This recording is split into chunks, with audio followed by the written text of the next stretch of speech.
The garage won't open. While I was away on a business trip, my son called and said he left the car I lent him right in front of the garage. Won't open? Is it broken? When I returned home a week later, a foul smell emanated from the now non-operational garage. Occasionally, I heard rattling noises from inside. Could it be a bear? Reports of bear sightings in the neighboring town added to my fear. I cautiously peeked inside and discovered an unexpected situation, leading to a citywide commotion. I'm Lisa Martin, 40 years old. My husband George, 1 year younger, and I live in a secluded mountain neighborhood on the outskirts of town. Our son Lucas moved to an apartment in the city for college. Originally frugal, my husband drastically reduced financial support after Lucas left home.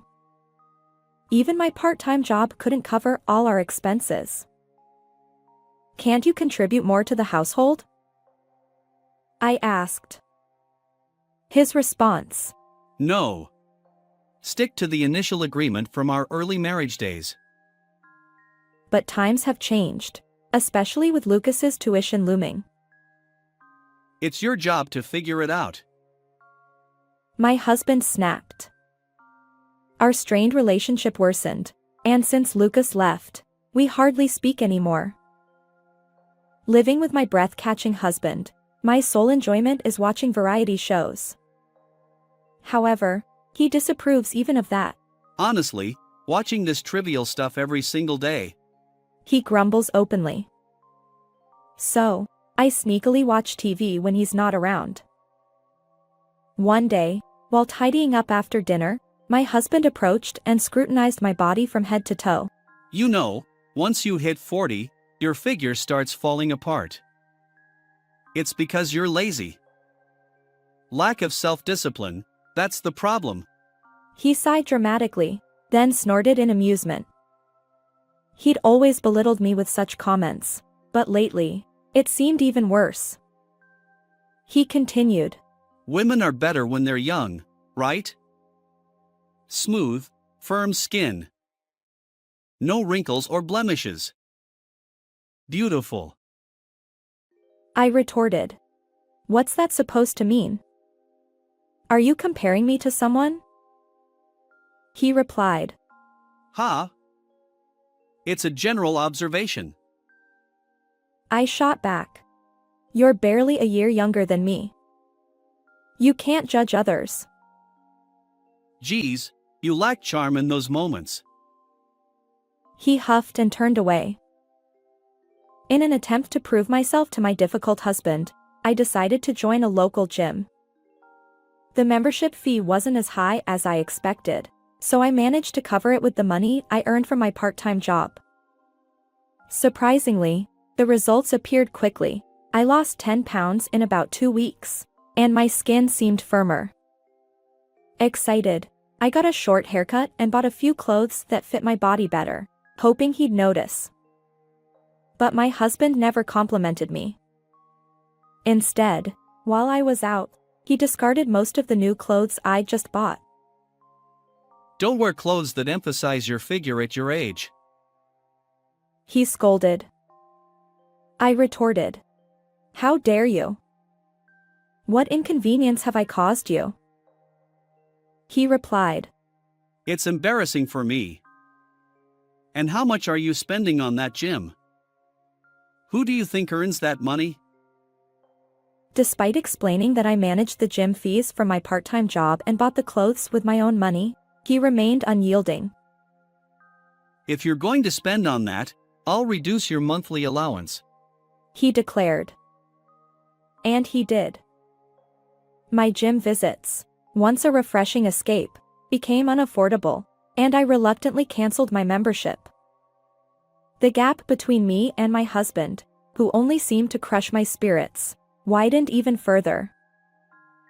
One day, as I was tidying up the clothes my husband had carelessly thrown around, a small mobile phone fell out of his pocket. I asked, "Why do you have 2 phones?" He replied curtly, Oh, that one is for work. It was news to me that he even had a second phone. He added, They expect me to work at home too. Our company is relentless. With a laugh, he tried to change the subject and leave the living room. But just then, the work phone he'd mentioned rang. The ringtone was an old hit song called "A Secret." I vaguely remembered the lyrics. Can't write letters, can't make calls. We meet at the hotel. From there, you return to your family. Why set such a song as the ringtone for a business call? Could it be a dedicated line to someone he can't tell me about? If he were having an affair, it would explain his sudden coldness toward me. Suspicion toward my husband bubbled up within me. A few days later, I found myself away from home for about a week due to a new employee training program at work. Even though it was an experience shared by other part-time employees, my husband couldn't resist making a sarcastic comment. Going on a business trip even though you're not a full-time employee? Quite the highfalutin status. Despite his usual snark, he seemed oddly excited. It frustrated me that he disliked spending time with me, but truth be told, I felt the same way. I seized the opportunity. Oh, by the way, Lucas will be returning on that day. He wants to use the car. Is that okay? I don't have any plans, so it's fine. With a hummed tune, he left the living room. Afterward, I proceeded with my training as planned and successfully completed the first day. That night, my son called me in a desperate voice. Mom, I'm here to return the car, but the garage door won't open. What could be wrong? For now, I've parked the car in front of the garage. I left the key on top of the shoe cabinet. Apparently, my husband hadn't answered his calls, so my son reached out to me. Our garage door is automated, designed to open when our car approaches. Could it be malfunctioning? At that moment, I was blissfully unaware of the situation. The 6-day training went smoothly, and I returned home safely. It was past 9 p.m. when I arrived. Looking toward the garage, I saw that the car was indeed parked right up against the door, just as my son had described. Maybe I'll contact a technician tomorrow. Since the car was still within our property, there was no rush. Exhausted from the training, I entered the house. My husband hadn't returned yet, so I fell asleep without further ado. The next morning, I was abruptly awakened by the loud ringing of our home phone. In my groggy state, I picked up the receiver, only to find my husband's company boss on the other end. Apparently, he hadn't shown up for work in the past 6 days, and they were checking if something had happened. Panicking, I promised to investigate immediately. I apologize. I've been away on a business trip for a week. After ending the call, I hurriedly dialed my husband's mobile. But despite multiple attempts, he remained unreachable. Could something have happened to him? Anxious, I paced around, still holding the phone, until I realized I was standing at the garage entrance in my pajamas. And there it was, the familiar ringtone emanating from inside. I approached cautiously and noticed that the garage door was partially open, about 12 inches from the ground. It seems I hadn't noticed the previous night due to the darkness. As I approached with trepidation, an intense foul odor wafted through the gap. Ugh, what's that smell? I covered my nose with my hand and involuntarily stepped back. In my mind, I recalled news about bears appearing in the city. Straining my ears, I heard faint sounds coming from the garage. Could it be my husband, who was working inside, attacked by an intruding bear?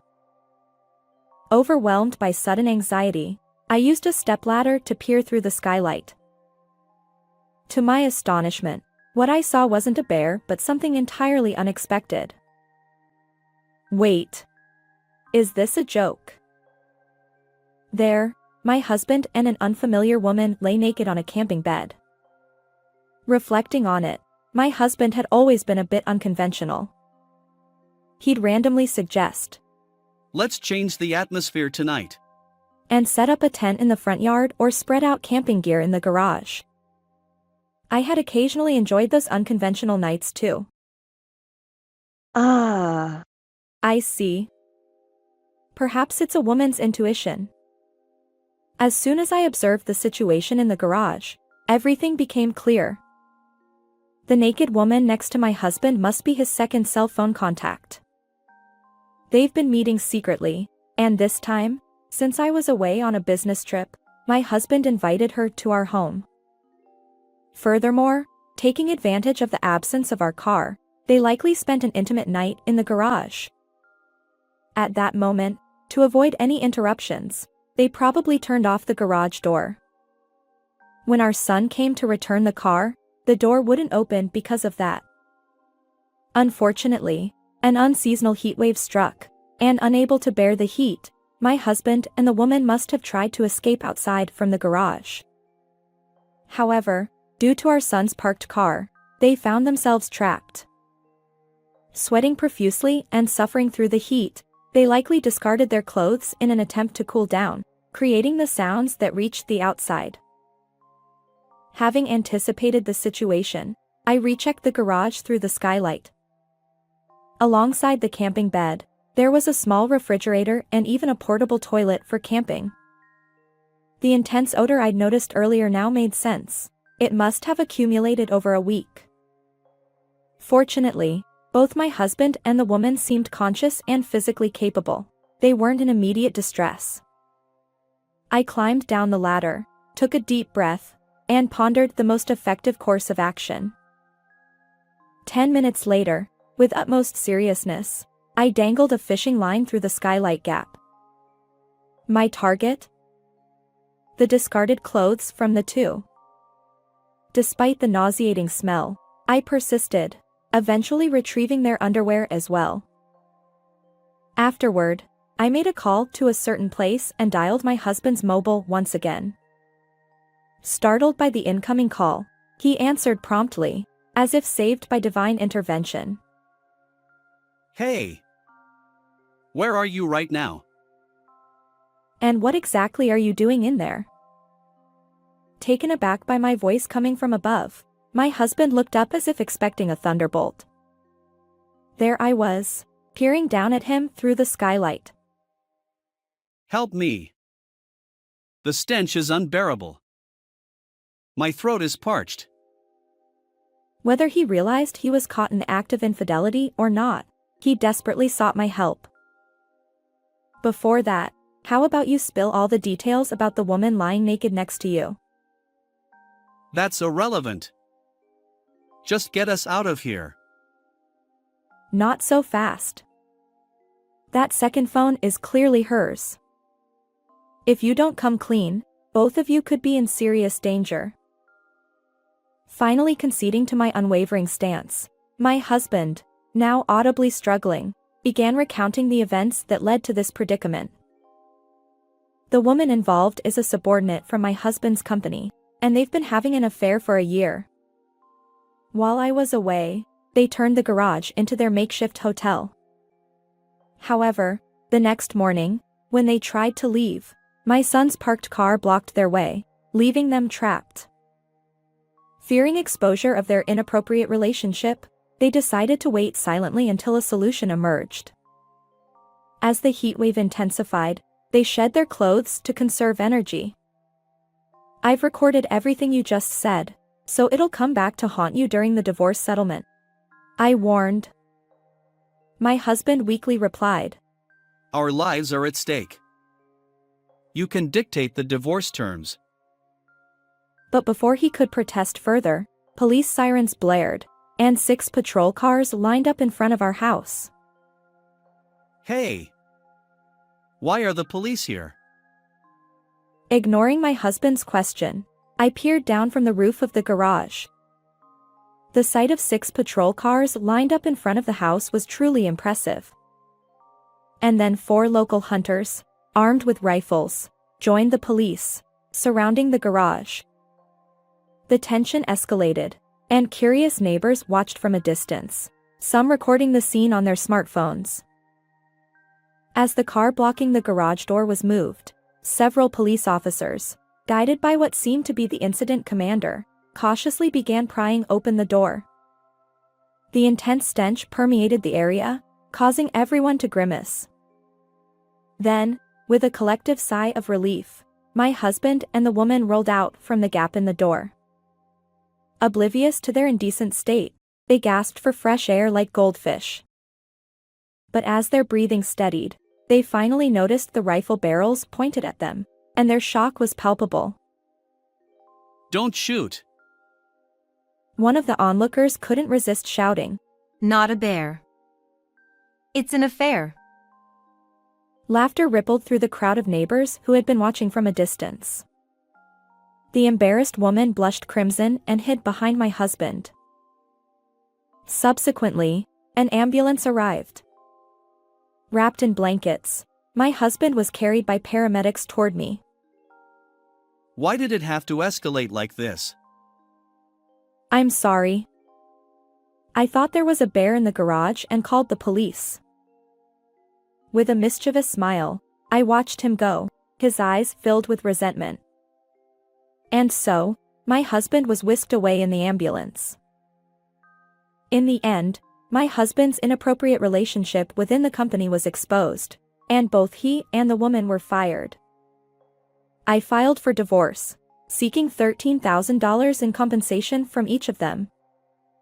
With their public indiscretions, they lost support from relatives and found themselves in a tight spot.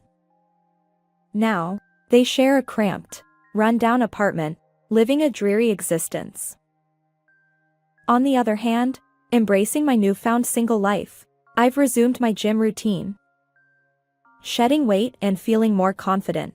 Coworkers even say I look 10 years younger. For now, I'll savor this carefree single life and focus on self-improvement. How did you find this story? And don't forget to subscribe. See you in the next video.